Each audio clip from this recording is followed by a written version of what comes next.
Buenos días. Bueno, pues creo que en esta entrada es la última de este capítulo 9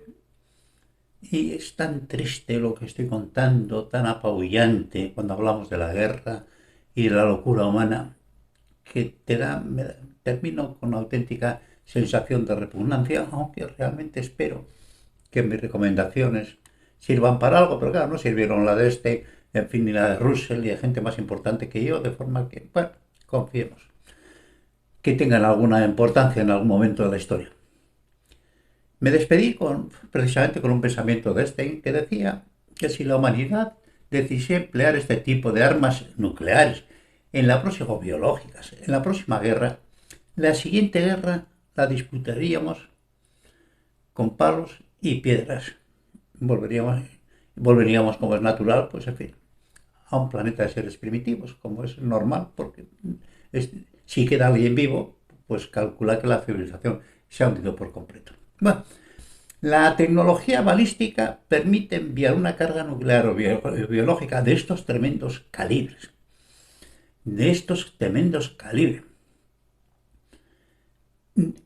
con de una bomba 500 veces superior a la bomba de Nagasaki, 500 veces superior y más, hasta la locura. Hay una que tiene 5.000 veces mayor capacidad destructiva que la bomba de Nagasaki. 5.000 veces. Bueno, pues la balística, los, los proyectiles intercontinentales permiten enviar una carga nuclear o biológica de estos calibres y de estas capacidades destructivas a cualquier punto del mundo con precisión absoluta, donde quiera. Todas las ciudades importantes del mundo, vosotros, los que vivís en París, en Londres, en Madrid, en fin, en las ciudades importantes del mundo, pensar que cada ciudad tiene dedicado uno o varios misiles con capacidad para destruirla en un holocausto de fuego atómico en fracciones de segundo. Y destruir la civilización, la cultura, los sueños, el futuro y las esperanzas de la humanidad de paso. Eso es lo que tenemos sobre nuestras cabezas.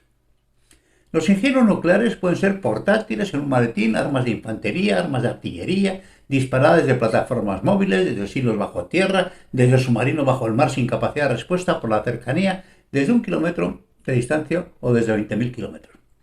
Desde hace años viene debatiéndose un plan antimisiles que ha venido a llamarse Guerra de las Galaxias con el fin de propiciar un escudo de defensa desde los satélites en el espacio que mediante armas láser destruyeran los misiles en vuelo. Vana esperanza. La historia militar demuestra una y otra vez que cada arma encuentra su réplica, que cada sistema de ataque su escudo y que cada escudo el proyectil que lo atraviesa.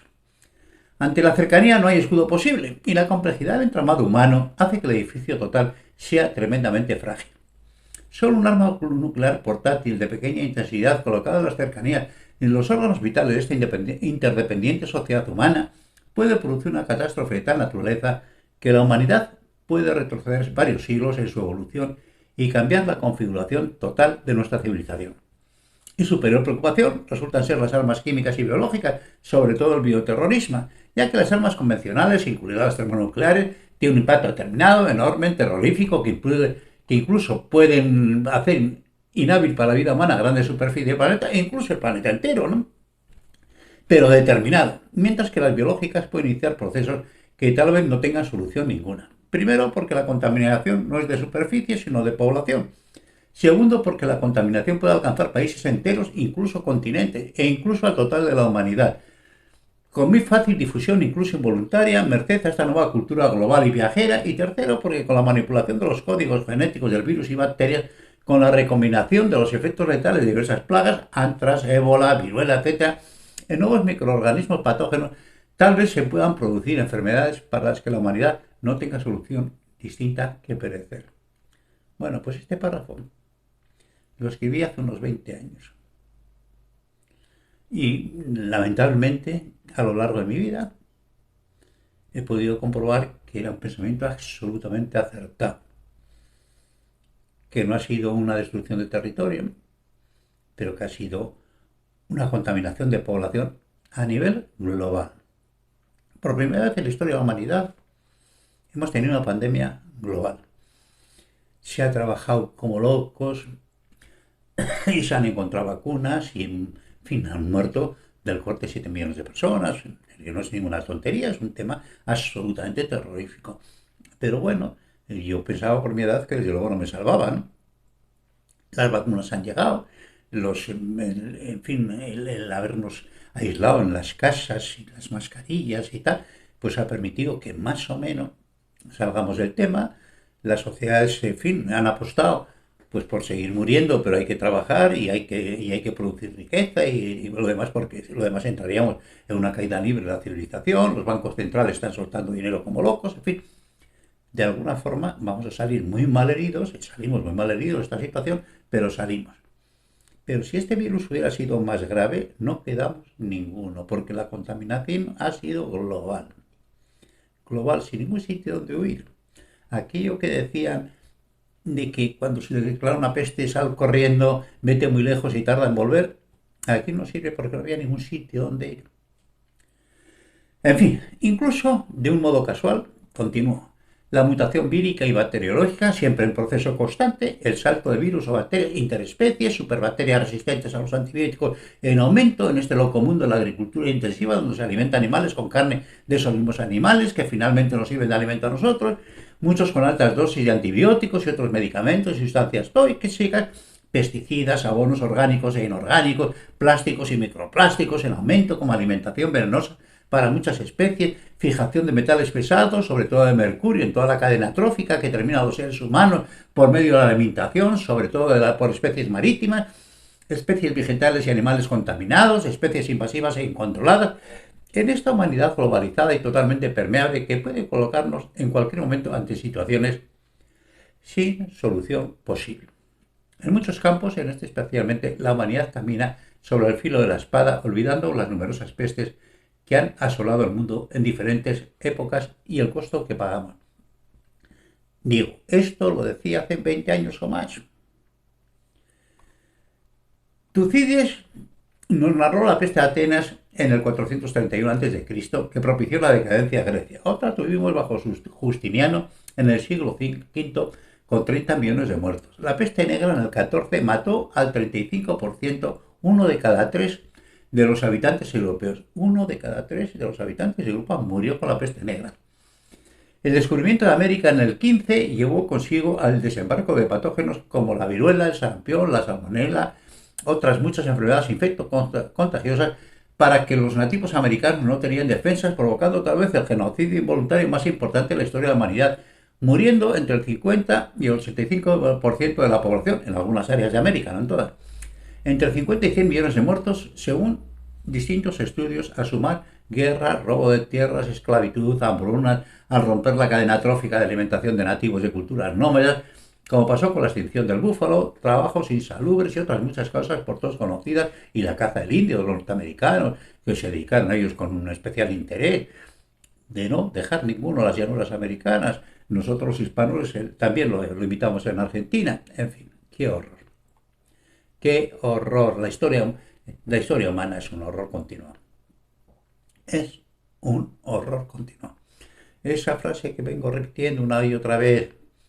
Cuando pienso en la historia me sangra la memoria, de un humorista gráfico español. Cuando piensas en la historia te sangra la memoria. Sufrimos flagelos semejantes, aunque menores, en los siglos XVI, XVII, XVIII y XIX, y en el siglo XX la llamada gripe española, aunque empezó en Fort Riley, en Kansas, en 1918, nos costó 100 millones de muertos, y en los tiempos actuales el SIDA ya se ha cobrado 25 millones de muertos. Otros 50 millones tienen la enfermedad. El contagio continúa en aumento y algunos estudios estiman que la cifra final de muertos superará el número de las víctimas de la peste negra. Al día de hoy, las ingentes multitudes y protección sanitaria pueden descontrolar una pandemia nueva hacia un escenario sin posible contención. Con razón a esta terrible posibilidad de la guerra biológica se la conoce como el eufemismo de la bomba atómica de los pobres, ya que países sin gran base industrial, sin grandes inversiones en la tecnología nuclear, sin importantes ejércitos, casi sin otra cosa que maldad, ignorancia y determinación, Algún enloquecido sistema puede acabar con la vida en este planeta. O no tan enloquecido sistema, un sistema muy bien concebido como el chino, donde se ha producido el tema del COVID, a saber si fue un error intencionado o no.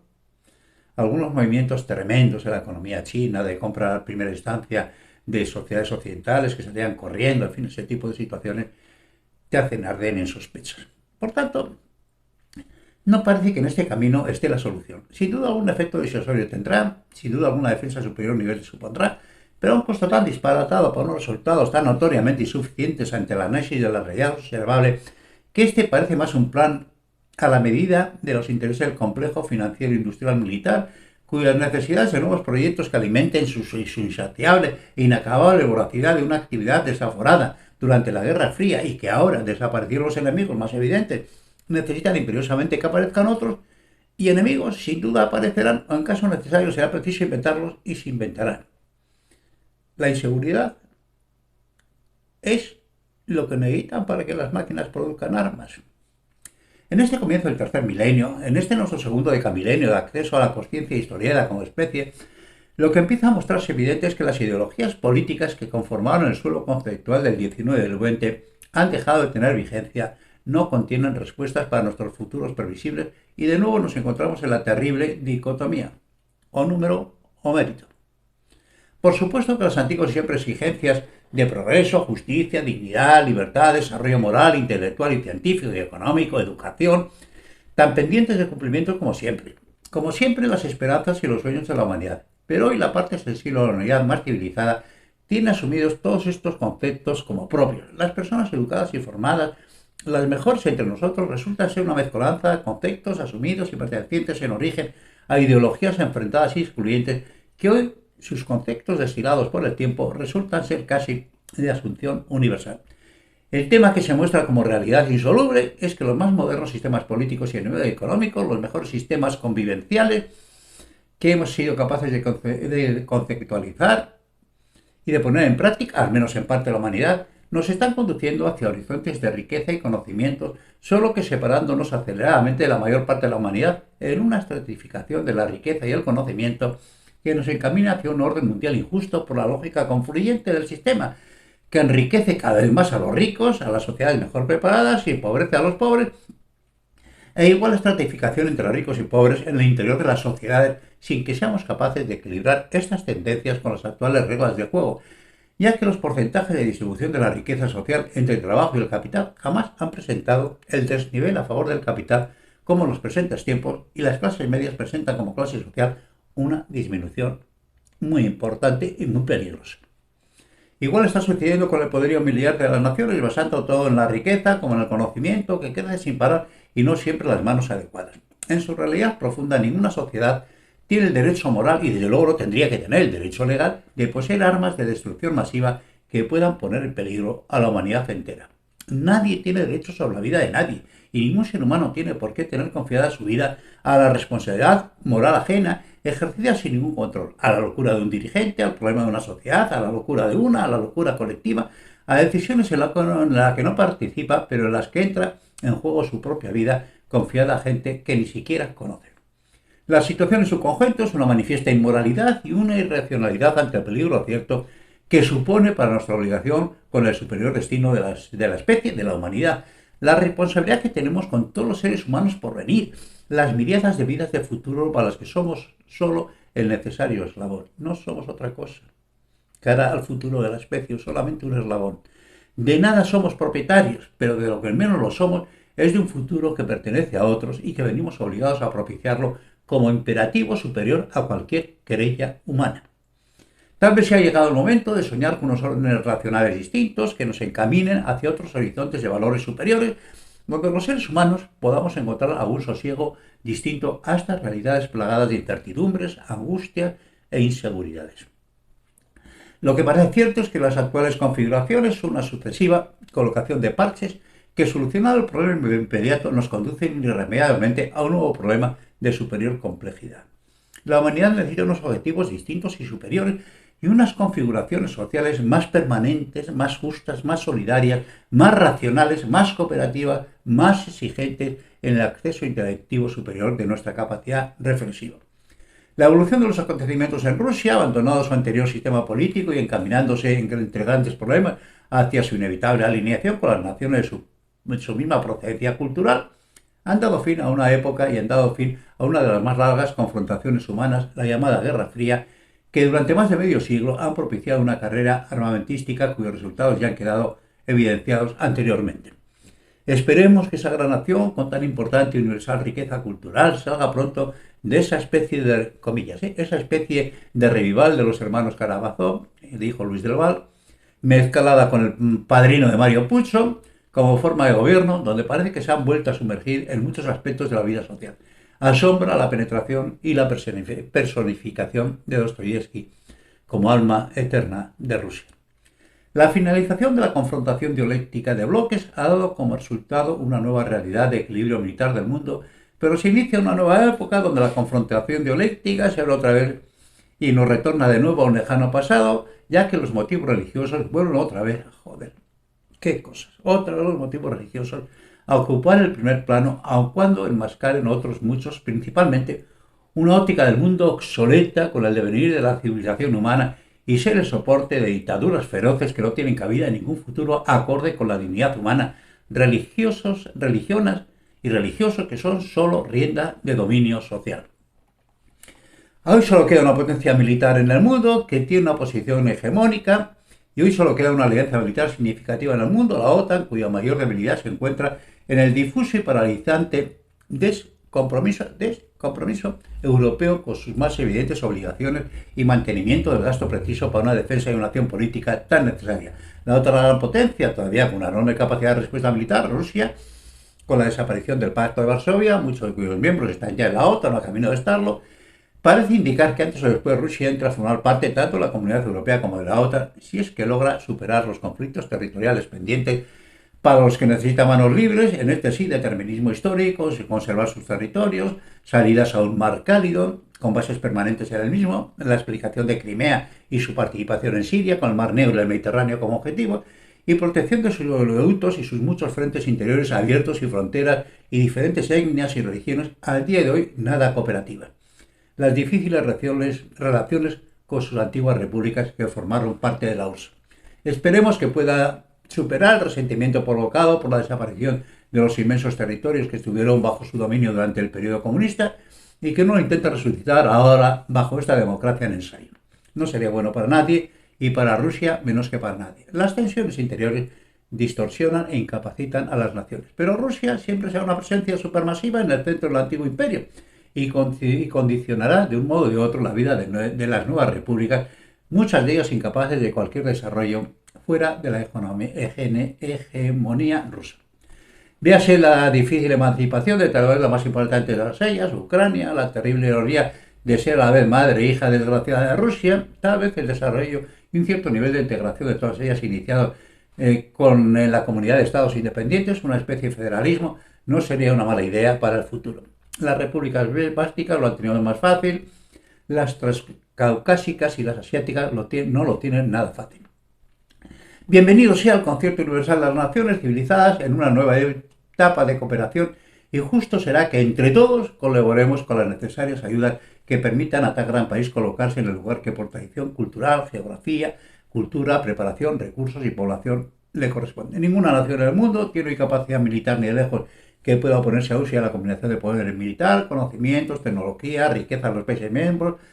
recordando que algunos países después de la Segunda Guerra Mundial se recuperaron rápidamente en el plano económico, gracias a que estuvieron años sin soportar gastos militares, y Europa en su conjunto descargando el peso de su defensa colectiva sobre Estados Unidos, donde ellos ponen el dinero y la sangre y nosotros la crítica y la exigencia permanente y ningún agradecimiento, e incluyendo la vergüenza colectiva de pedirle su participación en una guerra europea como la de Yugoslavia y ahora en Ucrania, sobre todo si finalmente la OTAN es capaz de asumir las responsabilidades colectivamente, descargando, al menos en parte de Rusia, aparte de Estados Unidos, de su supuesto gendarme del mundo que libra a escala planetaria y compartir los gigantescos costos y el desgaste político que soportan casi en solitaria y que finalmente podrían llevar a su economía a la ruina, ruina que compartiríamos con ellos por nuestra profunda interrelación, pero que hoy, en sus grandes cifras, conforman prácticamente la totalidad del mundo. Y el enigma de futuro es el avance imparable en todos los órdenes de Rusia, China e India, que van camino de convertirse en superpotencias, tanto económicas como militares, con una superpoblación en continuo aumento, lo que supondrá de futuro una enorme presión, una bomba atómica demográfica. La alineación de Rusia, sin embargo, será y deberá ser siempre conociente por motivos evidentes. India parece que siempre estará entre Oriente y Occidente y China parece como la gran incógnita de futuro incrementada por la eficacia de su gestión social que le permite asumir un nacionalismo muy particular y muy feroz y mirar las democracias avanzadas actuales como tremendamente ineficaces, con gobiernos débiles y vacilantes y muy lejos de representar un modelo para la realidad y el futuro de China. La descomposición caótica territorial, la amortización instantánea de todos sus dirigentes y la crisis tremenda de Rusia cuando abandonó el comunismo y se abrió un ensayo democrático han sido para los dirigentes chinos un aviso a navegantes difícil de no tener muy en cuenta. No recorrerán ese mismo camino. Un imperio, aun cuando sea comercial, solo se mantiene cuando los resultados económicos pueden soportar con holgura los costes de su mantenimiento y produce buenos resultados. Cuando los costes imperiales sobrepasan los resultados obtenidos, asfixiando su economía, ese imperio camina hacia su tumba histórica. Así ha sido siempre. Véase el recorrido histórico de la España imperial, cuyo destino final lo siguió más en la tesorería, la injusta representación del Parlamento español de las colonias, unos criollos, los hijos de españoles que detestaban la dependencia de la metrópoli, las leyes tan protectoras a los indígenas que inmovilizaban en parte su ansia de dominio y riqueza, los impuestos, la distancia geográfica y la dificultad de comunicaciones pesaron más que la incompetencia gubernamental, aunque esta tampoco puede decirse que fuese escasa. Y lo paro aquí, porque aparentemente me estoy alargando mucho y lo terminaré en una entrada muy corta. Un saludo cordial y continuaremos hasta finalizar este capítulo.